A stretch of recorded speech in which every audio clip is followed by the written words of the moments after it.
मनुष्य का स्वभाव है बड़ा विचित्र है। स्वभाव भ्रम में जीने का है।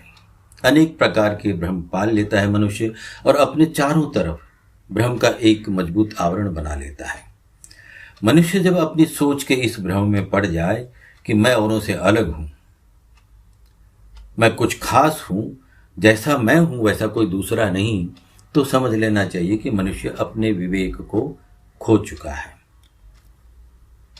अपने ही कारण, अपनी ही सोच से इस मैं से भ्रमित हुआ। वह यह भी नहीं समझ पाता कि उसकी मैं की यह सोच ही उसका अहंकार है। वह भूल जाता है कि इस मैं में दुख है, पीड़ा है, कष्ट है, जीवन की निराशा और हताशा है। और आश्चर्य की बात तो यह है कि मनुष्य इससे अनजान बना रहता है, अनभिज्ञ है, समझ ही नहीं पाता कि वस्तु स्थिति बिल्कुल अलग है, भिन्न है, इससे विपरीत है। क्या कभी आपने सोचा कि किसी ने आपका अपमान किया, आप अपमानित हुए, अपशब्द कहे, तो आपको दुख क्यों होता है? क्या कारण है? क्या कारण है दुख का? अपमान के वो शब्द तो दिखाई भी नहीं देते, उनकी कोई आकृति आकार भी तो नहीं, उनका कोई अस्तित्व नहीं, अपनी कोई शक्ति नहीं, प्रभाव नहीं, स्वयं अपना उपयोग भी नहीं कर सकते, उपयोग भी कोई दूसरा ही करता है, लेकिन प्रभावित आप होते हैं। क्यों? दुखी आप होते हैं। क्यों? दूसरों के कहे हुए शब्दों से आपके शरीर पर कोई मार, कोई चोट, कोई घाव, ये भी तो नहीं होता। फिर आपको इतना दुख, इतनी पीड़ा क्यों होती है? शब्द तो आपको छूते भी नहीं, फिर क्यों दुखी होते हो? वह इसलिए कि उन शब्दों की चोट, शब्दों की मार सीधी आपके अहम के ऊपर, इस मैं के ऊपर पड़ती है। और यह भी जान लो कि इस मैं रूपी अहंकार के जनक, इसके सर्जक आप ही हो। इसे बनाने वाला कोई और नहीं, आप स्वयं हो। आप अपने आप को सभी कर्मों के कर्ता धर्ता समझने की भूल कर बैठते हो। भगवान श्री कृष्ण ने श्रीमद् भगवद गीता में कहा है, प्रकृति क्रियमाणानि गुणे कर्माणि सर्वशः अहंकार विमूढ़ात्मा कर्ता हम इति मन्यते। उन्होंने कहा कि संपूर्ण कर्म सब प्रकार से प्रकृति के गुणों द्वारा किए जाते हैं, परंतु अहंकार से मोहित अंतःकरण वाले अज्ञानी मनुष्य मैं करता हूं ऐसा मान लेते हैं। इस अहंकार के कारण शांति से बैठ ही नहीं पाते, अशांत बने रहते हैं। पूरे जीवन यह अहंकार ही आपको दौड़ाता है कुछ पाने के लिए, और आप तुलना करते रहते हो, दौड़ते रहते हो। मैं उससे ज्यादा कमा लूं, मेरी गाड़ी उससे बड़ी हो, सुंदर हो, घर भी मेरा आलीशान हो और बड़ा हो, सभी सुख सुविधाएं हो आपके पास, ऐसी इच्छा रखते हैं आप, ऐसी आकांक्षा है आपकी। और जब असफल होते हो तो दुखी होते हो। क्यों? जब आप जैसा चाहते हैं वैसा नहीं होता तो आपके इस मैं को ठेस पहुंचती है। यह मैं तिलमिला उठता है, बेचैन हो जाता है, बावला हो जाता है। इस मैं के कारण बेचैनी की लहरें उठने लगती हैं आपके अंदर। आप इस असफलता को स्वीकार नहीं कर पाते, और इसे स्वीकार नहीं करके असफलता को किसी भी प्रकार सफलता में परिणत करने में लग जाते हैं, जुट जाते हो। जुटना गलत नहीं है, जुटना ही चाहिए, किंतु अहंकार की ज्वाला को बढ़ाकर नहीं, परंतु बिना आगे पीछे का सोचे, बिना परिणाम का विचार किए, इस अहंकार की ज्वाला में अपने इस मैं की और अधिक आहुतियां देते हो, और परिणाम यह होता है कि अहंकार की ज्वाला और भड़क जाती है। अगर आप वास्तव में सफलता प्राप्त करना चाहते हैं तो सफलता पाने के लिए सोच समझकर शांत मन से इस मैं नाम की भट्टे की अग्नि को शांत करना होगा। इसे शांत किए बिना कुछ भी संभव नहीं। इसे शांत करके फिर पुनः लगना होगा। देखिए होता क्या है, आप इस असफलता को अपनी असफलता मान लेते हो। सबसे बड़ी भूल है ये। सबसे बड़ी भूल है ये, और यह भूल आप हमेशा से करते आए हो, करते रहते हो। आप यह मान लेते हैं कि आप असफल हुए हैं। असफल आप नहीं, आपने तो प्रयास किया है, कर्म किया है, और कर्म का परिणाम या सफलता असफलता तो आपके हाथों में है ही नहीं।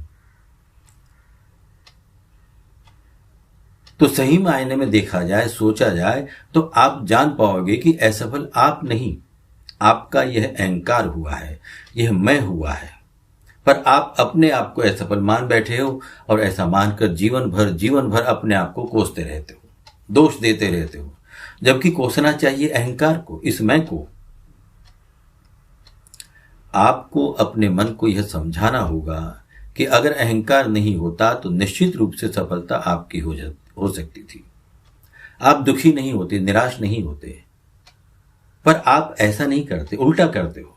आपके मन में एक पल भी ऐसा विचार नहीं आता, आप ऐसा सोचते ही नहीं। वास्तव में सफलता प्राप्त करना चाहते हो तो सफलता पाने के लिए आपको ऐसा सोचना पड़ेगा, ऐसा करना पड़ेगा। मनुष्य का स्वभाव है अच्छी अच्छी सुंदर वस्तुओं की ओर आकर्षित होना। अधिक से अधिक सुविधाएं पाना चाहता है मनुष्य, किंतु इस पा लेने की चाहत में येन केन प्रकारेण सफल होने की इच्छा जागृत हो जाती है। वह उचित नहीं। जैसे आपने किसी सुंदर कार को देखा, लेटेस्ट एडवांस टीवी देखा, या और कोई ऐसी वस्तु देखी जो आपके मन पर छाप छोड़ गई, जिसे आप भुला नहीं पा रहे। आपके मन में उसके प्रति कामना जाग उठी।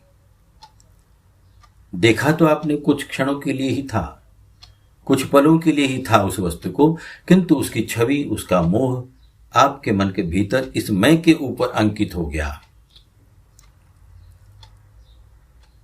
श्रीमद् भगवद गीता में इंद्रियां, मन और बुद्धि, इन तीनों को इस कामना के वास स्थान बताए हैं। यह कामना इनके द्वारा ज्ञान को ढककर इस देहाभिमानी मनुष्य को मोहित करती है। वस्तु तो चली गई वस्तु, लेकिन उसकी खूबसूरती, सुंदरता, उसका रंग, उसकी आकृति, आकार, उसका लुभावनापन, उसके प्रति आपका आकर्षण आज भी इस मैं पर बिल्कुल ताजा है। जैसे पहले मजबूती से था, वैसे के वैसा आज भी चित्रित है, अंकित है।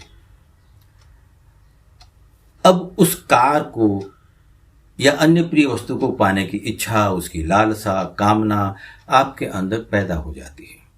विचार उमड़ने लगते हैं, इच्छा और प्रबल हो जाती है। आप उसे पाने के लिए बेचैन रहने लगते हैं। आप समझ ही नहीं पाते, और यह होते रहता है। यह सब इस मैं का प्रभाव है। बिना इसके एक वस्तु भी संभव नहीं है। यह संभव ही नहीं है। यह मैं ही तो अहंकार है।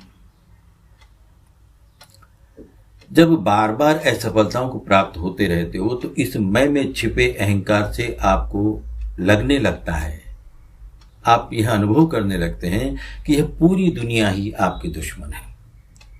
सब कुछ आपको अपने विरुद्ध लगने लगता है। दुखों के ढेर तले दब जाते हो, अंबार लग जाता है दुखों का, पीड़ा का। एक बहुत बड़े महात्मा थे, बड़े तेजस्वी, ओजस्वी, शास्त्र ज्ञाता, बड़ी दूर दूर तक उनकी ख्याति थी। अनेक शिष्य थे उनके। उन शिष्यों ने महात्मा को कभी दुखी, परेशान नहीं देखा, किसी भी परिस्थिति में विचलित होते नहीं देखा। हमेशा ही खुश, हंसमुख, प्रसन्न और आनंदित ही देखा। संत बड़ी उम्र वाले थे, शिष्य भी कोई छोटे नहीं थे, अनेक वर्षों से साथ में थे, किंतु उन्होंने महात्मा जी को एक दिन भी दुखी नहीं देखा। बसंती लाल भी उनका शिष्य था। बसंती लाल से रहा नहीं गया। एक दिन बसंती लाल ने पूछ ही लिया कि महाराज, हमने आपको इतने वर्षों में कभी दुखी नहीं देखा, इसका क्या रहस्य है? बसंती लाल की बात पर महात्मा जी ने गौर किया, कुछ समय सोचा, क्योंकि ऐसा प्रश्न पहले कभी आया ही नहीं। उन्होंने बताया कि बहुत पहले मैं बहुत दुखी था, जीवन से निराश, परेशान, हताश, और एक समय तो ऐसा आया कि मुझे लगा मुझे मर जाना चाहिए। ये सब सुनकर ये सब सुनकर सभी शिष्य आश्चर्य में थे और मन ही मन बसंती लाल को कोसने लगे, क्योंकि उन्होंने इस प्रकार के उत्तर की अपेक्षा ही नहीं की थी। अनपेक्षित था उनका उत्तर। कोई और कहता तो बात अलग थी, किंतु स्वयं महाराज जी ने कहा तो महाराज जी से सुनकर भी उन्हें विश्वास नहीं हो पा रहा था, किंतु बात तो सही थी। महात्मा जी ने कहा, मैं सुंदर था, शरीर स्वस्थ था, किसी प्रकार का कोई व्यसन नहीं, बुद्धि भी तीव्र थी, बात करने में भी होशियार था और पैसों की भी कोई कमी नहीं। मैं स्वयं को औरों से अलग मानता था। मुझे लगता था कि मेरे जैसा कोई नहीं। अहंकार था मुझ में। मुझे यह अहंकार था कि मैं जो भी चाहूं कर सकता हूं, लेकिन ऐसा होता नहीं था। सब कुछ होते हुए भी मैं किसी काम में सफल नहीं हो पाता। जब सफल नहीं हो पाता तो मन में क्रोध उत्पन्न होता, जीवन में दुखी रहने लगा, सोचता था कि यह पूरी दुनिया मेरे दुश्मन है, और परिणाम यह हुआ कि उन असफलताओं के कारण मुझ में और अहंकार उत्पन्न होते गया, और फिर मुझे निराशा, असफलता और दुखों का ही सामना करना पड़ता। फिर एक दिन मैंने यह ठान लिया, दृढ़ निश्चय कर लिया कि अब आगे से जो भी नया दिन मेरे जीवन में होगा उसको मैं एक नई शुरुआत के रूप में लूंगा, पुरानी बातों को मन से निकाल दूंगा। मैं हर दिन को ईश्वर का दिया हुआ उपहार मानने लगा, और इस नई सोच, नए निश्चय से मैंने जीवन को केवल एक दिन का जीवन माना। सोचा कि एक ही दिन का जीवन है, तो इसे क्यों न आनंद से जिया जाए, प्रेम से जिया जाए। बस पुरानी बातों, असफलताओं को पीछे छोड़ ईश्वर की बनाई इस सृष्टि से प्रेम करने लगा। जब मैंने अपेक्षाओं, सफलताओं, असफलताओं से इस मैं को दूर रखा, तो किसी भी प्रकार की पीड़ा, दुख, शोक इस जीवन से स्वयं ही कब दूर हो गए मुझे मालूम ही नहीं हुआ। बस ऐसे ही एक एक दिन व्यतीत होते गए, बरसों बरस बीत गए, और आज भी एक ही दिन का जीवन मानकर परमात्मा के इस सबसे सुंदर उपहार को उन्हीं की सेवा में अर्पित कर देता हूं। बस और कोई रहस्य नहीं। जय बंसीधर, जय मुरलीधर।